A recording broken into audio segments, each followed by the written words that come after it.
जी अस्सलाम वालेकुम। मेरा नाम अदनान इफ्तिखार है और आप देख रहे हैं Adnan Iftikhar adventures and adventures fuels entrepreneurship. अच्छा, वही वीडियो जो लास्ट वीडियो का पार्ट वन था जिसके अंदर हम देख रहे थे कि 3 ways to identify an opportunity, ये उसका सेकंड पार्ट है। जो 3 वेज थे, सबसे पहला जो है वो ऑब्जर्विंग ट्रेंड है। ट्रेंड के बारे में हम बात कर चुके हैं पार्ट वन के अंदर। जो इस सेकंड पार्ट के अंदर हम देखेंगे solving a problem and finding the gap, जो 3 वेज में से सेकंड एंड थर्ड वे है।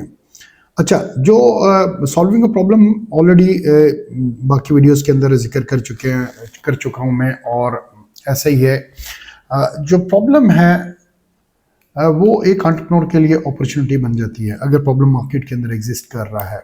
ठीक है, सम लोकल एंटरप्रेन्योर उसको फुलफिल करते हैं, सम इंटरनेशनल कंपनीज आके उस गैप को उसको फुलफिल उसका सोल्यूशन देती हैं।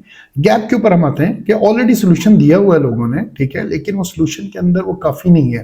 फोर्स मार्केट जो है वो 100% लेते हैं और 50-60% तक जो है मार्केट जो है वो कैप्चर हो चुकी है। 40% शेयर मार्केट के अंदर स्टिल अवेलेबल है, and that is the gap, जिस गैप को आप फुलफिल करते हैं। ठीक है, तो ये भी वो एक तरीक़ाकार है जो अपॉर्चुनिटी जो है उसको फाइंड आउट करने का, जो अपॉर्चुनिटी को क्रिएट करती है, जिससे अपॉर्चुनिटी आती है।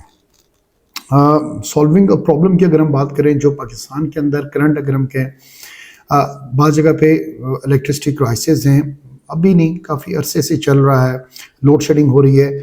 ये एक प्रॉब्लम है। इस मसले का हल क्या है कि जो सोलर कंपनीज हैं वो सोलर लगा के दे रही हैं। अच्छा, ये तो प्रॉब्लम है, लेकिन इसके साथ एक और प्रॉब्लम जो है, जो इलेक्ट्रिसिटी बिल्स हैं उनका बहुत ज़्यादा आना। ठीक है, और बिलों की जो है लास्ट समर के अंदर आपने देखा, इट्स नॉट 2025, और लास्ट जो है 2024 की गर्मी में आपने देखा होगा कि लोगों के जो बिजली के बिल हैं बहुत ज़्यादा हैं, और ये एक बहुत बड़ा प्रॉब्लम है पाकिस्तान के अंदर। और उसका सोल्यूशन क्या है कि आप अल्टरनेट एनर्जी की तरफ जाएँ, आप सोलर की तरफ मूव हो जाएँ। ठीक है। दूसरा जो प्रॉब्लम पाकिस्तान के अंदर था, जिसको उसी प्रॉब्लम को देख के कंपनीज आई पाकिस्तान के अंदर, बड़े शहरों में कराची, लाहौर, इस्लामाबाद, रावलपिंडी के अंदर। इस्लामाबाद रावलपिंडी को एज ए ट्विन सिटी कहते हैं, और sometime they consider them as a one city, so but that is a twin city again. Geography अलग है, और मैं कहूँगा डेमोग्राफिक्स फैक्टर्स भी काफ़ी अलग है इस्लामाबाद और रावलपिंडी के, बट स्टिल ये दोनों कनेक्टेड हैं, ट्विन सिटीज़ हैं। इन सारी जगह के ऊपर जो है वो ट्रांसपोर्ट सिस्टम इतना अच्छा नहीं है। इस्लामाबाद के अंदर अब जो है वो सीडीए ने बड़ी बसेस चलाना शुरू कर दी हैं, वरना मैं समझता हूँ कि साथ ही नेबरिंग ट्विन सिटी जो है रावलपिंडी के अंदर, तो फिर भी हर जगह पे सुजुकी और वैन भी पहुँच जाती है, गलियों तक भी पहुँच जाती हैं। लेकिन इस्लामाबाद की कई ऐसी जगह हैं जहाँ के अंदर पब्लिक ट्रांसपोर्ट बहुत लैग करती थी, जिसको मैं कह सकता हूँ ये भी एक गैप है, जिस गैप को जो है वो सीडीए ने फुलफिल किया। ये एक प्रॉब्लम था जिसको सम हाउ सीडीए चाह रही है इसके सोल्यूशन में। लेकिन अगर हम इन्हीं के अंदर जो प्रॉब्लम था, इस प्रॉब्लम को करीम ने बड़े अच्छे तरीके से टैप किया।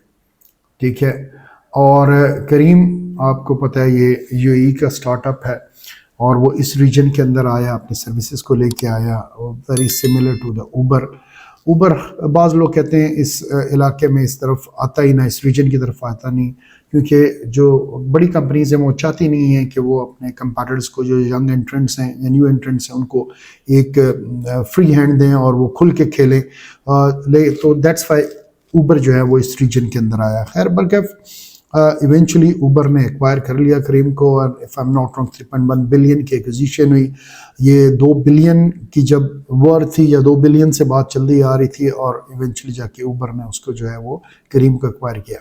लेकिन हम आते हैं उसके ऊपर, खैर इन ड्राइव और उसके बिजनेस मॉडल पे भी आएंगे। और अब इन ड्राइव ने जो है काफ़ी मार्केट कैप्चर कर लिया, और इनको काफ़ी आउट कर दिया है करीम एंड ऊबर को। लेकिन हम बात कर रहे थे कि प्रॉब्लम के सोल्यूशन, जहाँ पे प्रॉब्लम के सोल्यूशन की हम बात कर रहे थे, तो यस, करीम ने एक प्रॉब्लम का कि अच्छी ट्रांसपोर्ट सर्विस नहीं है, उसका सोल्यूशन पाकिस्तान के अंदर दिया। ठीक है, अच्छा, इसी तरह लिमिटेड हेल्थ केयर सर्विसेज या रिमोट एरिया के अंदर जो हेल्थ केयर सर्विसेज पाकिस्तान के अंदर नहीं है, और कई जगह पे अच्छे और आला पाई के डॉक्टर्स नहीं हैं, उसी की जो है वो अल्टरनेट में टेली मेडिसिन वालों ने ऑनलाइन सोल्यूशन दिया, जो कि और एक सेहत कहानी है कि जो ऑनलाइन डॉक्टर्स, क्वालिटी के डॉक्टर्स या अच्छे कंसल्टेंट्स को जो है वो ऑनलाइन प्रोवाइड करते हैं, और आप ऑनलाइन जो है वो उनकी कंसल्टेशन ले सकते हैं। तो ये है कि प्रॉब्लम एंड पेन पॉइंट्स हम कहें कि जो प्रॉब्लम्स को सॉल्व करना, that's one of the way of that creates an opportunity, ठीक है। सो solving a problem, that is the second वे। जो थर्ड है, finding the gaps in the market. अभी पहले भी हमने देखा कि गैप की बात कर रहे हैं, अभी मैंने समझाया गैप से क्या मुराद है कि जहाँ पे आप स्टिल कंपैटिटर्स या लोग सर्विस प्रोवाइड कर रहे हैं लेकिन बट स्टिल उसके अंदर जो है ना काफ़ी गैप मौजूद है।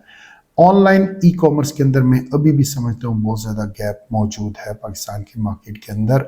अगर आप ऑनलाइन अपना business, and this is the right time, आप स्टार्ट करते हैं, ऑनलाइन स्टोर बनाते हैं, तो यस उसके अंदर गैप्स मौजूद हैं। ऑल्दो हाउएवर दराज है, प्राइस ओए है, फूड पांडा है, ये जो है वो प्रोवाइड कर रही हैं सर्विसेज, बट स्टिल जो है इस ई कॉमर्स के एरिया में काफ़ी गैप मौजूद है। अच्छा, इससे जो कनेक्टेड बिजनेस है डिलीवरी के, ठीक है, जो कुरियर सर्विसेज है, मैं समझता हूँ इसमें भी गैप काफ़ी मौजूद है, जिसके अंदर आप कह सकते हैं कि बिजनेस स्टार्टअप किए जा सकते हैं। और इसी से कनेक्टेड मेरे जहन में आया जो लॉजिस्टिक्स कंपनीज हैं, जो logistics business to business provide कर रहे हैं, इस मार्केट के अंदर काफ़ी गैप है, ठीक है। और अगर गैप में हम बात करें, और पहले हमने सोशल ट्रेंड्स की बात की थी, और सोशल जो है वो ट्रेंड की वजह से लोग हेल्थ कॉन्शियस बहुत ज़्यादा हो गए हैं, और जिसके अंदर ऑर्गेनिक फूड की हमने बात की थी, तो यस ऑर्गेनिक फूड के अंदर बहुत गैप मौजूद है कि आप ऑर्गेनिक के जो है वो बिजनेस को स्टार्ट कर सकते हैं। ऑल्दो हाउएवर पिंडी इस्लामाबाद के अंदर काफ़ी कंपनीज ऑर्गेनिक फूड प्रोवाइड कर रही हैं, but still there is huge gap in that area जिसको फुलफिल किया जा सकता है। एजुकेशन की कॉन्शियसनेस की हमने बात की, और हमने वो फैक्टर्स देखे जब अपॉर्चुनिटी ड्यूरेबल होती है। तो ड्यूरेबल के अंदर मैंने एक बात की थी कि जो एजुकेशन का बिजनेस है, जो करना चाहते हैं लोग, ये एक अपॉर्चुनिटी है, जो अपॉर्चुनिटी की क्वालिटी है जिसके अंदर वो लंबे अरसे के लिए होनी चाहिए। तो यस, एजुकेशन से रिलेटेड जो बिजनेस है, और मैंने एजुकेशन के से रिलेटेड ऑनलाइन प्लेटफॉर्म्स के बारे में बात की, और उस टाइम मैंने ये बात की कि जो कंपनीज एलएमएस बनाती हैं उनकी ये अपॉर्चुनिटी काफ़ी ड्यूरेबल है, काफ़ी लंबे अरसे के लिए चलने वाली है। तो इस क्वालिटी ऑफ एजुकेशन के लिए, और स्पेशली जो आजकल स्किल्स की जो एक्विजिशन है, एक्वायर या स्किल्स को सीखने के ऊपर हम बात करते हैं, इसके अंदर बहुत ज़्यादा गैप मौजूद है, और ऐसे इंस्टीट्यूट नहीं है जो कि इस स्किल को सिखा सके, ठीक है, जिसके अंदर आर्टिफिशियल इंटेलिजेंस है, मशीन लर्निंग की हम बात करते हैं, कोडिंग की बात करते हैं, डाटा एनालिटिक्स की हम बात करते हैं, और जो फ्रीलांसिंग के अदर जो है वो टूल्स हैं उनके बारे में बात करते हैं। तो इसके अंदर भी बहुत ज़्यादा गैप मौजूद है। तो ये वो 3 वेज हैं जिसके अंदर आप कह सकते हैं कि अपॉर्चुनिटीज़ जो हैं वो अराइज होती हैं, और वो तरीक़ेकार हैं जिसके थ्रू आप अपॉर्चुनिटी को आइडेंटिफाई कर सकते हैं। तो इनके अंदर पहला हमने ऑब्जर्विंग ट्रेंड्स लास्ट पार्ट में देख लिया था, और इस पार्ट के अंदर solving the problem and finding the gap. इस पार्ट के लिए इतना ही। इंशाल्लाह नेक्स्ट वीडियो में मिलते हैं, और that would be related to the entrepreneurship. पहला जो है हमारे सारी वीडियोस एंटरप्रेन्योरशिप के बारे में हम ब्रेनस्टॉर्म कर रहे थे, होती क्या है, लोग एंटरप्रेन्योर बनते क्यों हैं, कॉर्पोरेट एंटरप्रेन्योरशिप क्या है, एंटरप्रेन्योर किसे कहते हैं, एंटरप्रेन्योरशिप किसे कहते हैं। अब जो है वो श्योरली हम अपॉर्चुनिटी एंड आइडिया के ऊपर बात कर रहे हैं, और सो फॉर अभी तक हमने अपॉर्चुनिटी की बात की है, और अपॉर्चुनिटी की कैरेक्टरिस्टिक्स हैं, और कौन से ऐसे वेज हैं जिससे आप अपॉर्चुनिटी को आइडेंटिफाई करते हैं, और कौन से ऐसे ट्रेंड्स हैं जिससे हम अपॉर्चुनिटी को देखते हैं। इंशाल्लाह बहुत शुक्रिया इस वीडियो को देखने का। इंशाल्लाह मिलते हैं नेक्स्ट वीडियो में। अल्लाह हाफिज़।